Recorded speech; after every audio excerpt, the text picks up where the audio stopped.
We go to the mechanic from time to time to get our car tuned up, don't we? Only a dummy would think, I sure am glad I'm getting this done because now I'll never have to come here again. No, rather we get a tune-up from time to time in order to keep our car running properly. If for no other reason than a funny clunking sound, we eventually have to go in for more work. Some of us have regular intervals that we go in. That way we stay ahead of the game. We are proactive in our mechanical needs. Some of us aren't so careful, and it is that clunking sound that forces us back to the repair shop. No matter what, we know we will eventually have to go back there. In Israel, every time people came to the temple to sacrifice, it reminded them of their sin. It had to be so. They placed their hands on an animal and confessed their transgressions over it. After that, the animal's throat was cut and its blood was poured out. Even if they didn't believe that they deserved what that animal got, even if they didn't think of themselves as sinful, they were still reminded that the God who they had come to thought that they were.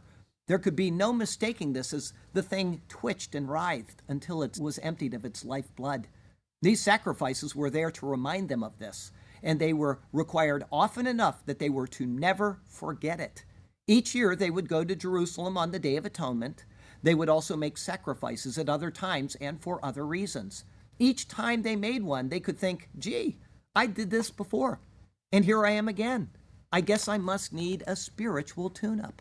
The best part about Jesus, if we actually believe his word, is that we have received a permanent tune-up, at least concerning the sin debt that we owe. Aaron and his sons are being consecrated in order to begin a priesthood that would require constant tune-ups for the people it served. This included them as well. But Christ has a priesthood far, far superior to that. This is our text verse for today, which comes from Hebrews chapter 10, verses 16 and 17.